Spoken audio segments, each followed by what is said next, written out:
Good morning, everyone. Today we are going to start some other topics like magnetic field due to a circular loop and magnetic field due to a circular loop at axis of the loop. For this, we have to understand some rules regarding the direction of magnetic field. So first one is right hand thumb rule. Second one is Maxwell's corkscrew rule. So first one is that if we hold the straight conductor in the grip of our right hand in such a way that the extended thumb points in the direction of current, then the direction of the curl of the fingers like this, alright, then the direction of the curl of the fingers will give the direction of the magnetic field. Alright, next is magnetic corkscrew rule, Maxwell's corkscrew rule. If a right-handed screw be rotated along the wire during tightening of the screw or the screw using the screw driver, all right. So if a right-handed screw be rotated along the wire so that it advances in the direction of current, then the direction in which the thumb rotate gives the direction of the magnetic field. यानी अगर हम अपने हाथ में पेंचकस पकड़ के और उसको ऐसे ऐसे रोटेट करते हैं तो जो हमारा स्क्रू ड्राइवर जिसे हम टाइट कर रहे हैं वो तो आगे बढ़ता है, दीवार में जाता है, ठीक है, लेकिन हमारा जो रोटेशन ऑफ द थंब होता है या फिर जो हम rotation of the screw driver होता है वो हमें मैग्नेटिक फील्ड की डायरेक्शन देता है. और जनरली जब हम राइट हैंड घुमाते हैं तो वो टाइट होता है यानी आगे एडवांस करता है स्क्रू, ठीक है ना. तो इसको हम एक वीडियो के थ्रू देख लेते हैं. तो देखिए यहाँ पे दो रूल्स हैं, Maxwell's screw rule and right hand thumb rule. तो हम स्टार्ट करते हैं राइट हैंड ग्रिप रूल या फिर राइट हैंड थंब रूल से. Right hand grip rule obviously क्यों कहते हैं, क्योंकि वो हमारी ग्रिप में क्या होता है, जो हम कोई भी ऑब्जेक्ट पकड़ रहे होते हैं. सो अगर हमने जो वायर है, अगर वायर में करंट बह रही है और उस वायर को हमने अपनी ग्रिप में पकड़ा यानी हाथों में ग्रिप में पकड़ा, तो जो डायरेक्शन ऑफ करंट है वो वायर के अलॉन्ग है, उस अलॉन्ग में हमारा क्या हो गया, अंगूठा हो गया. हमारा थंब किधर पॉइंट कर रहा है, डायरेक्शन ऑफ करंट की तरफ. Then the other fingers give the direction of the magnetic field around the wire. देखिए फिंगर्स जो हैं वो उसको कर्ल किए हुए हैं. तो this will be the direction of magnetic field, ठीक है. तो यहाँ पे जनरली क्या है, ये कॉन्सेंट्रिक सर्किल्स फॉर्म करती हैं, ये जो मैग्नेटिक फील्ड लाइंस होती हैं, ये हमने पीछे भी देखा था, ठीक है ना. तो this is our right hand grip rule. और इसमें जो भी कुछ मैग्नेटिक फील्ड होता है वो सर्कुलर पाथ पे होता है और करंट स्ट्रेट लाइन होती है. सिमिलरली ऐसा ही हमारा ये जो मैक्सवेल स्क्रू रूल है वो भी होता है, उसको देख लेते हैं. देखिए यहाँ पे ये राइट हैंडेड स्क्रू, अगर हम राइट हैंड से स्क्रू टाइट करते हैं, देखिए कुछ स्क्रू ड्राइवर्स और ये स्क्रूज हैं अगर वो लेफ्ट हैंडेड हैं, लेकिन जनरली आइडियली क्या होता है कि राइट हैंडेड होते हैं, मतलब राइट साइड घुमाने में स्क्रूज टाइट होते हैं दीवार में.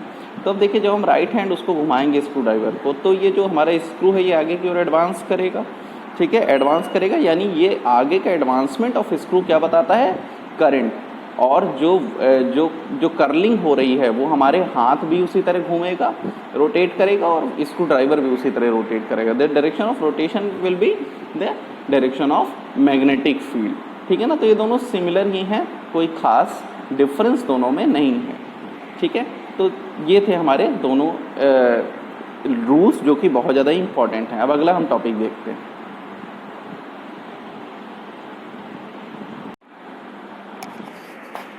Now we are going to study magnetic field at the center of a circular current loop. Alright, we have a current loop. Usually when we make a current loop we take a circular path, but here wires are conducting electricity, so it should not be touched. तो यहाँ पे हमने माना कि current जो है clockwise direction में flow कर रही है, clockwise. Alright, here it is a circular current loop having this separation is very very small. Its radius is small r and the total circumference of the loop is a small l. If I say it is a small l. Now we can write consider a circular loop of wire of radius r carrying current I. Now we used to calculate its magnetic field at the center O. Magnetic field at the center O. The entire loop can be divided into a large number of small current element as we done in our Biot-Savart law. So we can divide, or this we can consider very small current loop, current element, that is, if I say its length is dl. dl is a vector quantity. It is actually the position change or the displacement. So now in this dl length current element, current I is flowing. So the current element will be I into dl. All right. Now as radius is r, so we can take the distance as distance at the point where the magnetic field is to be calculated and between the current element. So it is r vector. If we take this current element here or here or here or anywhere over the current loop, the distance will be r vector from the center O. So r will be same. Now considering this current loop according to Biot-Savart law, according to Biot-Savart's law, what will be the magnetic field at this center? We will write, if I say for this small current loop dl or the idl, when we say current loop we will say I dot dl. So this will be dB vector, which is a vector quantity, magnetic field due to this small element only. So it is mu naught upon 4 pi I dl. If you remember the Biot-Savart law, I dl cross r vector upon r cube. All right. Here the direction is also involved. So field at point O will be the direction of the field at point O will be explained or derived from the right hand rule, and that is we have to consider the direction of current. हमें अपनी हथेलियों को direction of current में रखना है, ठीक है. उसके बाद क्या करना होता है, जिस पॉइंट पे हम निकाल रहे हैं उस पॉइंट की तरफ अपनी उंगलियों को मोड़ना होता है. तो देखिए डीएल ऊपर की तरफ, यानी आई डीएल करंट एलिमेंट ऊपर की तरफ, तो हमने ऐसे रख लिया हथेली. अब हमें मोड़ना है ओ की तरफ, शॉर्टेस्ट पाथ ये वाला. हम ऐसे करके ऐसे घूम के नहीं जा सकते, ठीक है ना. तो DL to R, so we have to curl our fingers. So our palm should be like this position, so our thumb will be directed towards downward. हमारा thumb जो होगा वो ऐसे कैसे होगा, नीचे की तरफ होगा. तो thumb जब नीचे की तरफ होगा, so the direction of the magnetic field at the center for the clockwise current will be towards the plane of the perpendicular to the plane of the paper, inside the plane or the perpendicular to the plane of the paper. All right. So this will be our direction of current only for this loop. अब इस तरह के कितने भी loop लेंगे सभी के लिए यही वैल्यू आएगी. अलग अलग डीबी निकलता जाएगा, लेकिन वैल्यू यही रहेगी. और सभी की डायरेक्शन नीचे की तरफ, यानी सभी डीबीज यानी सभी magnetic field, just because of this Biot-Savart law follows superposition principle, these dBs will be added up. So considering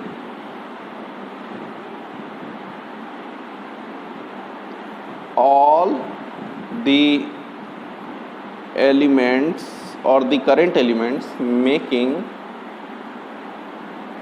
circular loop,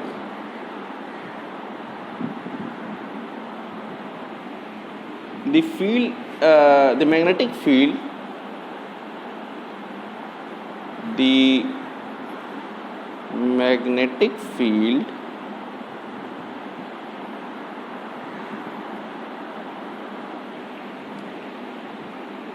at, due to all such currents elements, due to all such elements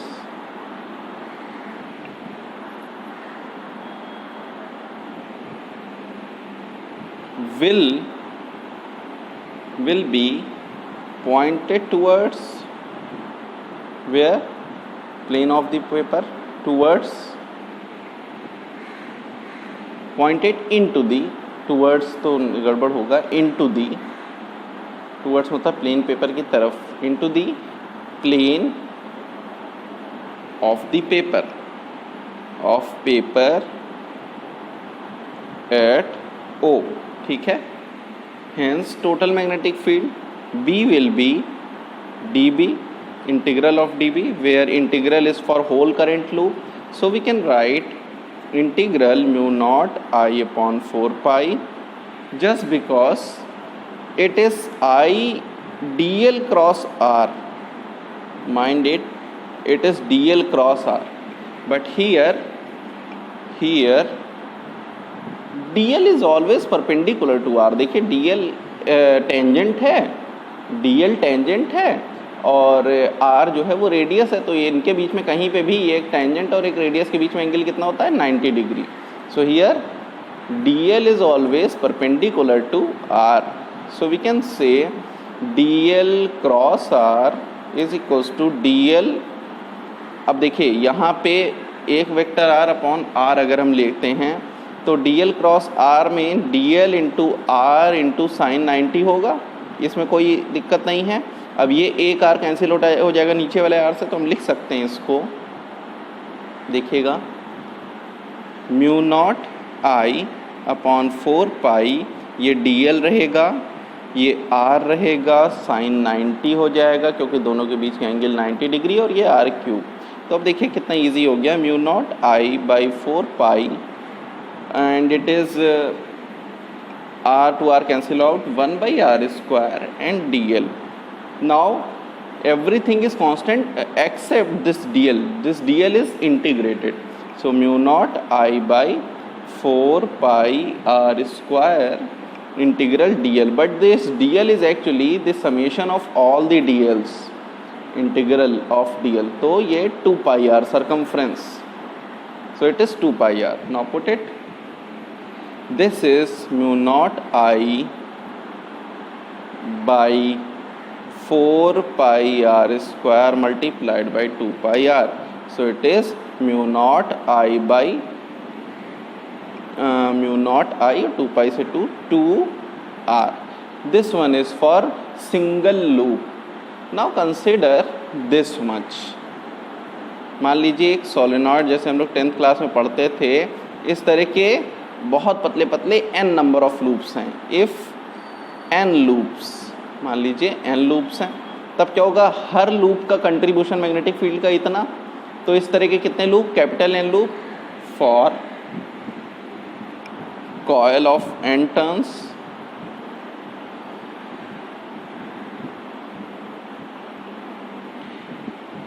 bounded over one another, magnetic field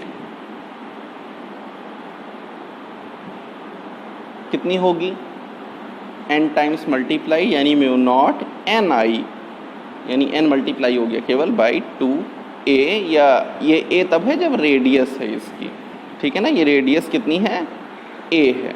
तो अगर a radius का ऐसा loop है तो क्या हो जाएगा, mu naught N I by 2a. और ये वाला क्या है, सिंगल लूप के लिए. Alright, so this is for circular current loop. Now next is magnetic field on the axis of a circular current loop. Now as we have seen here at the center of a current loop, now we are going to study field on the axis of a circular current loop. So for this we will study first the making of this figure. देखिए ये वो circular current loop है, yellow से represented है, जिसकी हम बात कर रहे थे. वो जो डॉटेड लाइन है ब्लू, वो हमारी एक्सिस ऑफ द लूप है. हमने इसका क्रॉस सेक्शनल व्यू यानी दूसरे व्यू से देखा जिसमें ये हमारे प्लेन के परपेंडिकुलर है, ठीक है ना. वाई एक्सिस और एक्स एक्सिस केवल नज़र आ रही है, जेड एक्सिस हमारी तरफ है इसलिए नहीं नज़र आ रही है. देखिए करंट इसमें हमने एज्यूम किया कि ये सर्कुलर लूप में बह रही है, ठीक है ना। इस पी पॉइंट पे हमको मैग्नेटिक फील्ड निकालना है। तो अब देखिए इस पी पॉइंट पे मैग्नेटिक फील्ड कैसे, ये पी पॉइंट आया है सेंटर से पी की तरफ लाइन खींच देंगे तो ये वही हमारा मैग्नेटिक फील्ड की डायरेक्शन होगी, ठीक है। क्योंकि हमने पिछले में देखा है centre of the circular current loop magnetic field की डायरेक्शन थी। यहाँ पे अब चूँकि हमें ये सर्कुलर लूप में करंट बह रही है और पी पॉइंट पे निकालना, तो यानी सेंटर पे मैग्नेटिक फील्ड नहीं है।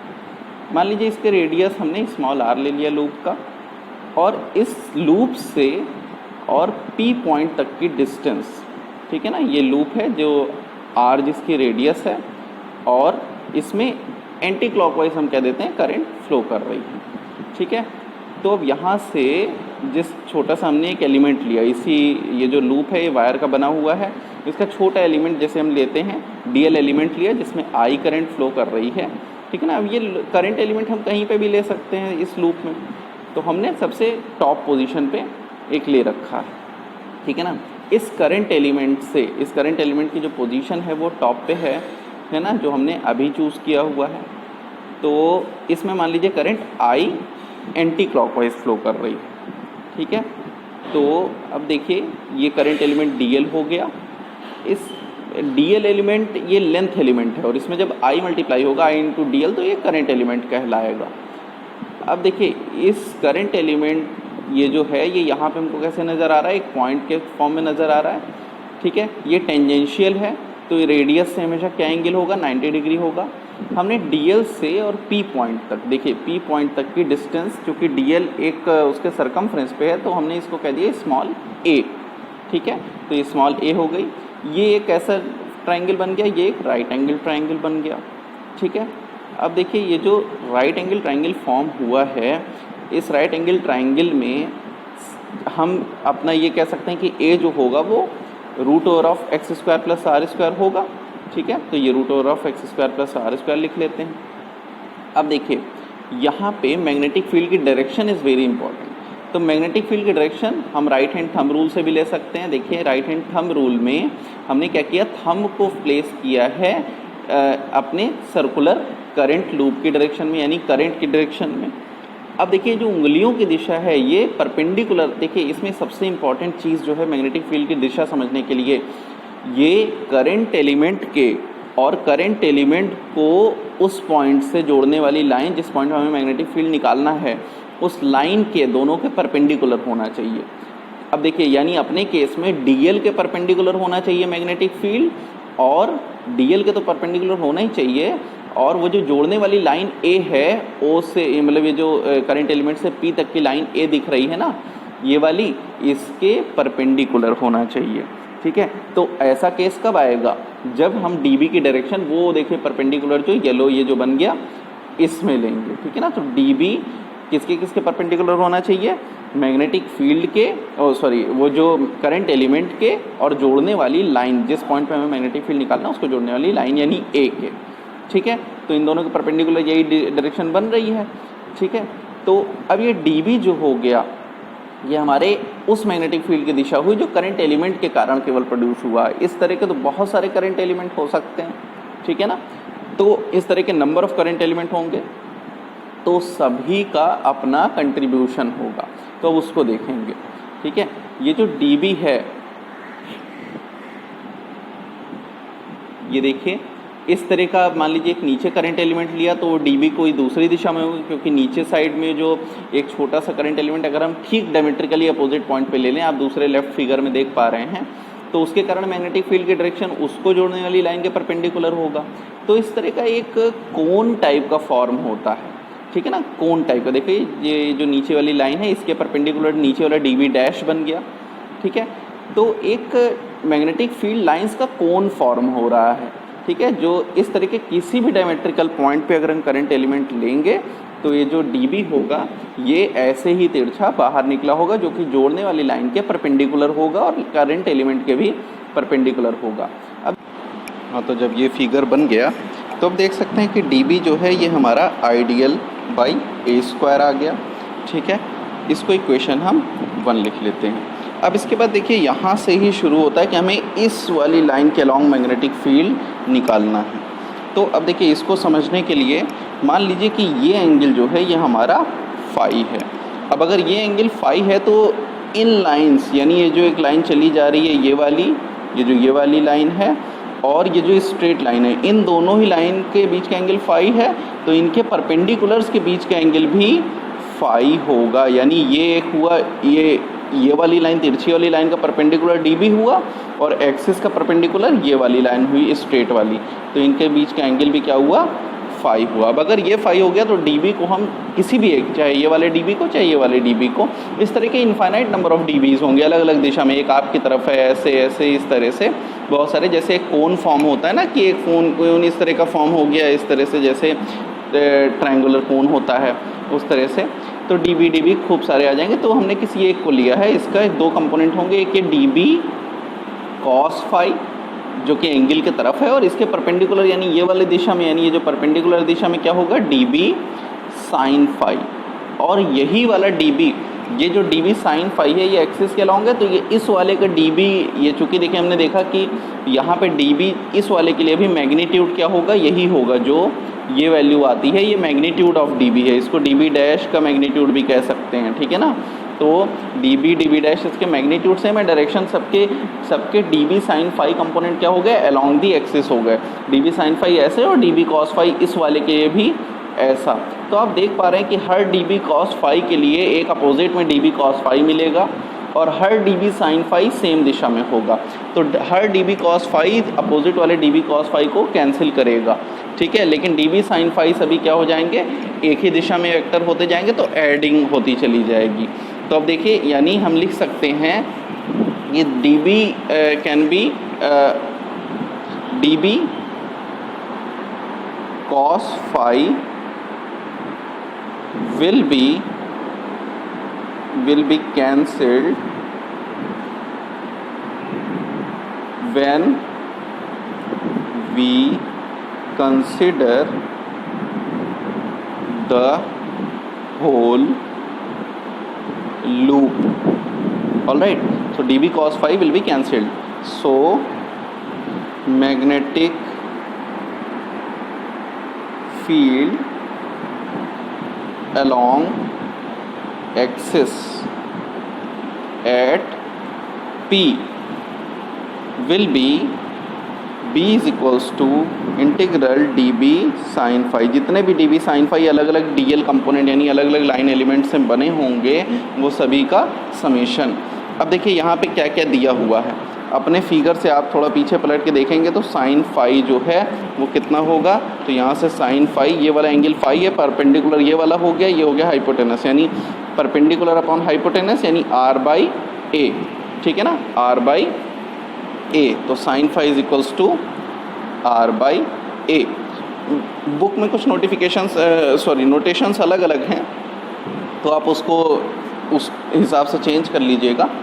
तो यहाँ से अब देखिए जब ये हो गया, और देखिए और डी बी की वैल्यू क्या दी हुई है, D B is equals to mu naught I by 4 pi, अभी हमने पीछे निकाला, I D L by A square, I D L by A square, I D L by A square. तो अब देखिए यहाँ से इन सारी वैल्यूज़ को रखते हैं, तो hence B is equals to integral mu naught upon 4 pi, थोड़ा जल्दी कर रहा हूँ टाइम की कमी है, I D L by A square, ये तो रख लिया, और साइन फाई है तो साइन फाई की जगह आर बाई ए। तो यहाँ पे आपको जो वैल्यू मिली वो क्या मिली, B is equals to mu naught I R by 4 pi a cube integral D L. So it is equals to mu naught I R by 4 pi a cube multiplied by, अब देखिए d L इस तरह के कितना बनेंगे, total 2 pi into radius 2 pi R. तो ये कितना हो गया, म्यू नॉट, अब देखिए नीचे यहाँ पे क्या क्या क्वांटिटीज़ मिल गई, म्यू नॉट 2 पाई से 2 पाई कैंसिल आउट हो गया, नीचे केवल 2, म्यू नॉट आई और R cube R square, mu naught I R square divided by 2 A cube, ठीक है। तो ये circumference since integral D L is equals to 2 pi R, ठीक है ना, इस वजह से जो सर्कमफ्रेंस होता है सर्किल का। अब देखिए यहाँ पे तो बी ये हो गया, तो अब देखिए यहाँ पे हम इसकी वैल्यू पुट कर दें। ये जो a है, a हमने क्या निकाला था, R square plus S square X square, तो mu naught I R square divided by 2 क्या क्या निकाला था, X square plus R square का होल की पावर क्यूब, ठीक है ना। तो ये लिख सकते हैं, लेकिन वो रूट में था तो बाई 2 भी, ठीक है ना। क्यों, सिंस जो आपका a था वो कितना था, root over of R square plus X square, जहाँ x वो एक्सियल डिस्टेंस थी p की सेंटर से। तो यहाँ से अब हम इसको अगर वेक्टर फॉर्म में लिखना चाहें तो चूँकि मैग्नेटिक फील्ड हमारी पॉजिटिव x डायरेक्शन में, तो हम इसको ऐसे लिख सकते हैं mu naught I A square. हमने फिगर में सबसे पहले x एक्सिस के अलॉन्ग मैग्नेटिक फील्ड के एक्सिस माना था ना, तो उस वजह से 2 R square plus A square के होल की पावर 3/2, और ये किस डायरेक्शन में, एक्सिस डायरेक्शन में, ठीक है ना। इफ़ ये तो मैग्नेटिक फील्ड की ये जो वैल्यू आ गई, देखिए गड़बड़ हो गया, X square plus R square ये इधर, और ये X square plus R square इधर, और ये आर स्क्वायर ऊपर, ठीक है ना, ये एक्सप्रेशन। अब इसके बाद if there are n number of turns, there are n turns, then simply multiplied by n. So mu naught n I r square radius of the circular loop multiplied by 2 times of the distance r square plus X square, ये जो centre से दूरी है, या फिर X square plus R square भी लिख सकते हैं, कोई इशू नहीं है इसमें, 3/2, ठीक है। तो यानी सेंटर से जो डिस्टेंस है वो आ गई एक्सप्रेशन में, और radius of the circular loop आ गई, ठीक है। तो ये एक्सप्रेशन हो गया हमारा मैग्नेटिक फील्ड का। अब इसमें नोटेशंस कुछ चेंज होंगे तो आप खुद से भी चेंज कर सकते हैं, ठीक है। अब देखिए अगर इसमें ये मान लीजिए सेंटर पे रखा हो तब क्या होगा, एट सेंटर क्या हो जाएगा, ये जो आपका x है ये कितना हो जाएगा, 0, क्योंकि सेंटर पे रखा होगा, तो यानी ये वाली डिस्टेंस जो है यहाँ से यहाँ तक की ये 0 हो जाएगी, जो हमने x ली हुई है ये वाली, ठीक है ना, ये 0 हो जाएगी, और x 0 हो जाएगी, तो यहाँ x 0 रख दो, ठीक है ना। सेंटर पे क्या हो जाएगा, x 0 रख दो, तो आर स्क्वायर की पावर 3/2, 2 से 2 कैंसिल आउट, आर क्यूब, और नीचे आर स्क्वायर से 1 कैंसिल आउट, तो कितना, वही आ जाएगा mu naught N I by 2 R. और ये कहाँ आपने पढ़ा है, ये हमने centre of the current loop पढ़ा था, ठीक है ना। तो ये वही एक्सप्रेशन फिर से आ गया जब आर एक्स की जगह 0 रखते हैं। Alright, so you have to practise it, ये बहुत इंपॉर्टेंट है और हमेशा बोर्ड में पूछा जाता है। Thank you.